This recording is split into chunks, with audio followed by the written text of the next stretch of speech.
Hello foodies, this is Ananya from cook master Bangla. আজ আমি আপনাদের সাথে মাছের একটা রেসিপি শেয়ার করব। আর আপনি যদি একইভাবে মাছ খেতে খেতে বোর হয়ে থাকেন, তাহলে আজকের রেসিপিটা শুধুমাত্র আপনার জন্য। আর কথা না বাড়িয়ে শুরু করা যাক। সো লেটস গো।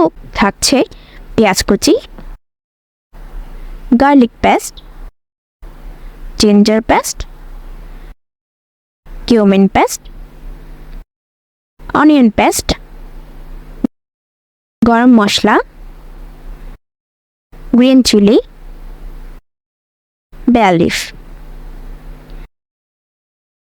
আমি এখানে নিয়ে নিচ্ছি রুই মাছ, আর এখানে 12 পিস মাছ নিয়েছি।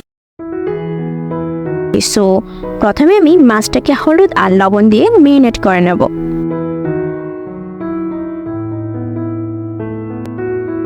মাছের গায়ে ভালোভাবে হলুদ লবণ মাখিয়ে নিতে হবে।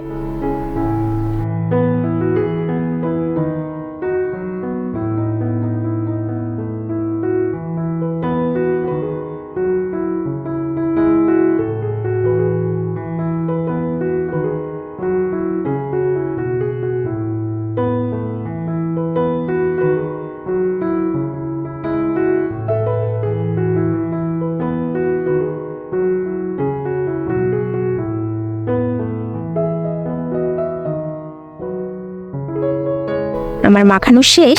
এই পর্যায়ে আমি মাছটাকে 10 মিনিটের জন্য রেস্টে রেখে দেব।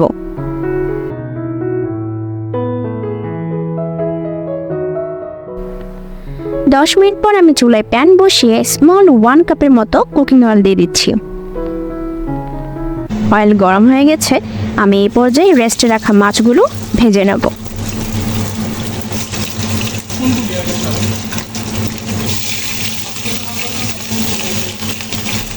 চুলার হিট মিডিয়ামে রেখে জাস্ট 1 মিনিট এক পাশ ভেজে নেব। আমি অপর পাশেও 1 মিনিট করে ভেজে নিচ্ছি।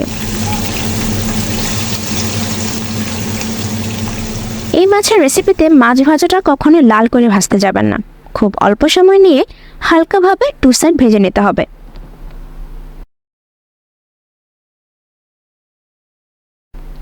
এখন আমি মূল রান্নায় চলে যাচ্ছি। আমি মাছ ভাজার অয়েলেই দিয়ে দিচ্ছি 3টে তেজপাতা। তেজপাতাটা অল্প ভেজে দিয়ে দিচ্ছি পেঁয়াজ কুচি। আমি পেঁয়াজটাকে ভালোভাবে ভেজে নিচ্ছি। আমি এই রেসিপিতে লাল মরিচের গুঁড়ো ইউজ করব না, অনলি কাঁচা মরিচ ইউজ করব। আর মরিচগুলো একটু স্পাইসি হতে অ্যাড করছি 8 পিস কাঁচামরিচ।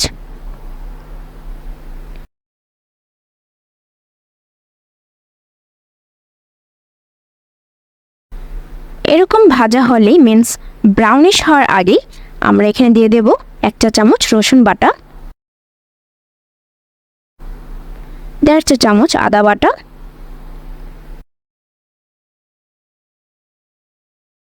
1 কাপ পেঁয়াজ বাটা। এখন কাঁচা গন্ধ চলে না যাওয়া পর্যন্ত ইনগ্রিডিয়েন্টসগুলোকে ভেজে নিতে হবে।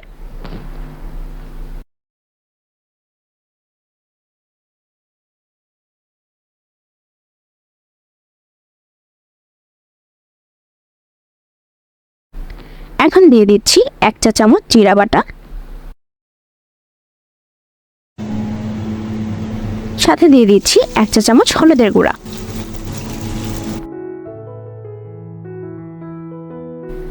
অল্প একটু জল দিয়ে চুলা মিডিয়ামে রেখে আমি মশলাটাকে ভালোভাবে কষিয়ে নেব। আমার মশলা কষানো হয়ে গেছে। আমি এখন একে একে মাছগুলো অ্যাড করে দিচ্ছি।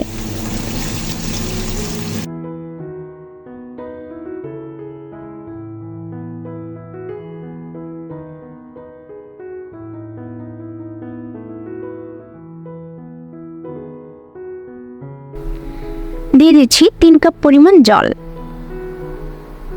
1 চা চামচ দারচিনি এলাচির পেস্ট দিয়ে দেব।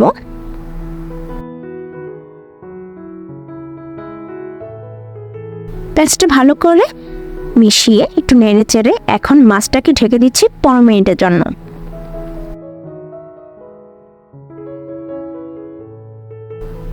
15 মিনিট পর ঢাকনাটা উঠিয়ে আমি মাছটাকে হালকাভাবে নেড়ে দিচ্ছি।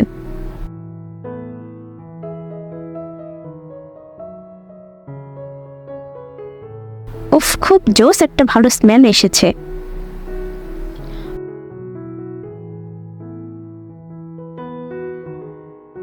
আমি এই পর্যায়ে আরও 5 মিনিটের জন্য ঢাকনা দিয়ে ঢেকে রাখবো।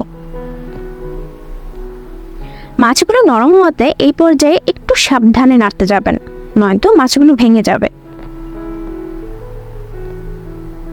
এই পর্যায়ে মাছের গ্রেভিটা ঠিক হয়ে গেছে, পর্যায়ে সার্ভের জন্য পুরোপুরি রেডি। সো এই ছিল আজকের মাছের রেসিপিটা ভালো লেগে থাকলে বাসায় ট্রাই করবেন, আর টেস্ট কেমন হয়েছে অবশ্যই আমাকে কমেন্টে জানাবেন। সবাই সুস্থ থাকবেন, দেখা হবে নেক্সট রেসিপিতে। So it healthy and stay healthy.